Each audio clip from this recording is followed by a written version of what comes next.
Yeah, we told you that there was rotation that one cell to the southwest of Roy, and a tornado warning was issued. This is indicated on radar because of the fierce rotation. So there you see Roy, and this is that tornado warning. You see it in effect through there. So the impacted area is probably around 6:45 tonight would be the Solano region. So folks in Solano, make sure you get inside a sturdy building now, get away from windows, get into your safe place. I know you've dealt with tornado warnings before. Let me go ahead and show you where the rotation is. This is the overall rotation that we're seeing, and now it says the shear potential is 103 miles an hour. So that's why a tornado warning is issued. We have this Doppler radar, and it's picking up the shear markers from the storm itself. This is Doppler radar located at Cannon Air Force Base, and look at those bright shades. You see that bright area of green and blue contrasted by the red over here. So when they're together, what the radar is indicating is there's rotation in the particular storm right here. So the rotation would be right in this general area right you see over here. I don't know why it's not drawing, but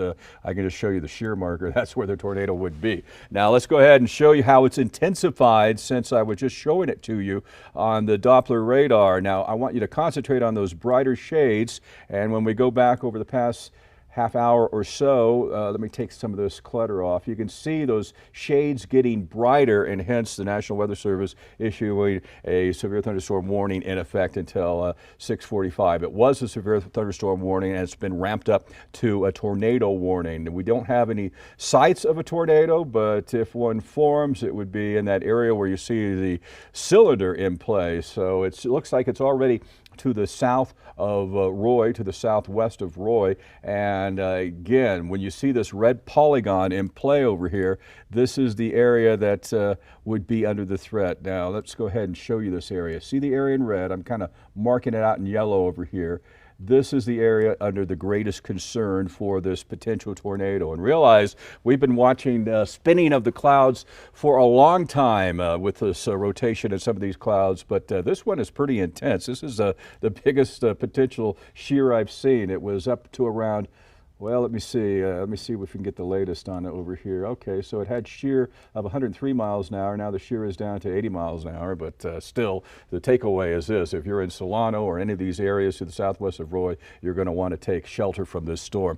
What about the hail potential? Yeah, it could easily be ping pong size hail. Let's go ahead and look at that. I'm going to take this indicator off, take some of these arrows off. Now, wow, look at that hail cluster. Now, some of this is being indicated as very large because this is such a large cell that the radar is having trouble actually seeing how large the hail is, but easily ping pong size hail. You can see the hail core coming to the south of Roy, and it's headed right towards Solano. I can go ahead and put the rotation on here, and you can see that, yeah, this is the area that you want to steer clear from, that area just to the south of Roy and in that area just to the west of Mosquero on into Solano. So again, a tornado warning is in effect until 6:45. You can see that right now the dangerous twisting winds are located just to the southwest of the Roy area.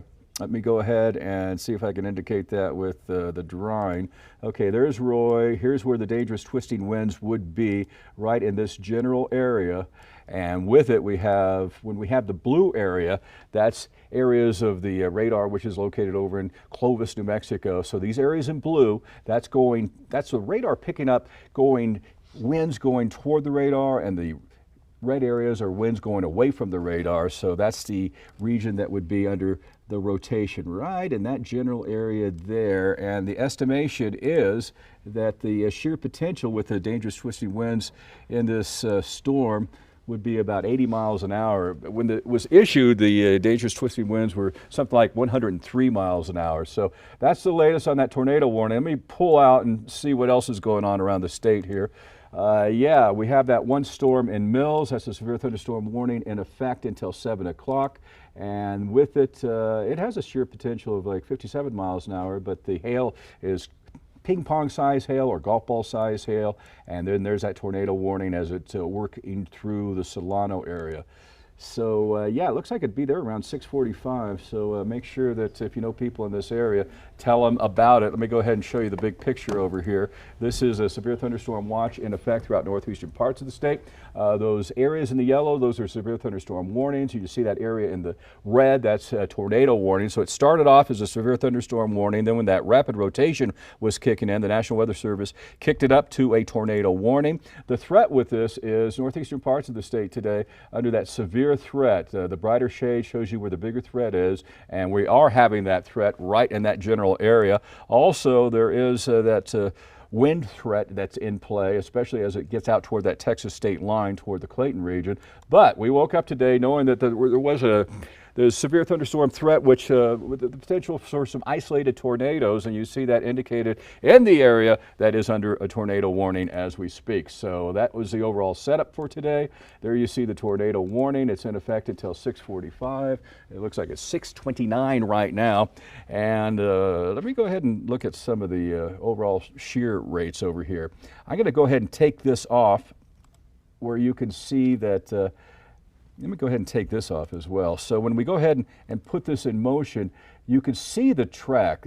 This formed really strong just to the east of Wagon Mound, and it developed really quickly. And we see these brighter shades. Notice this indicator up here, that area in the dark red or brown, that's indicating strong rotation. So it started to the east of Wagon Mound, and that strong rotation really started to pick up over the past 10 minutes or so. Hence the National Weather Service issuing that tornado warning. It started as a severe thunderstorm warning, but when this rotation got really strong, where you see the brighter shades of the brown over here, that's where it's most intense. And even on the radar over here, yeah, look at that. We're picking up a lot of rotation here. Let me go here and dig this in and see what we got going. Go ahead and stop it. It looks like it's picking up a couple areas of tornado, of twisting winds here, but I think it's just such a big complex, it's kind of confusing the radar. So it really doesn't change our overall thought over here.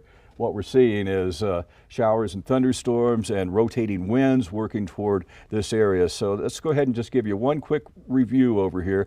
A tornado warning is in effect throughout northeastern parts of New Mexico. This would be taking shelter in areas around Solano.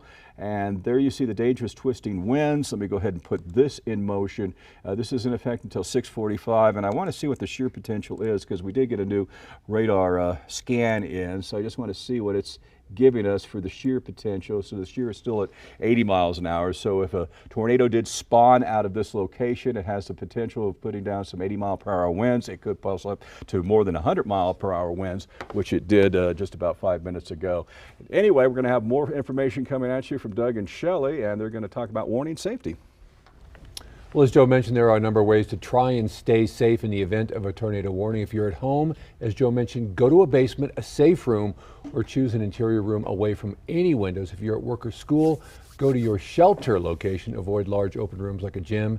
And if you're outside, the best place to go is back inside. Avoid sheltering under a tree or an overpass. And keep this in mind, once you are inside your home, finding a safe shelter is so important. Just go to your lowest floor and choose an interior room. That can be a closet or a bathroom, and if possible, get under a sturdy table. Wrap yourself in coats or blankets. That's to protect yourself from any flying debris that could happen.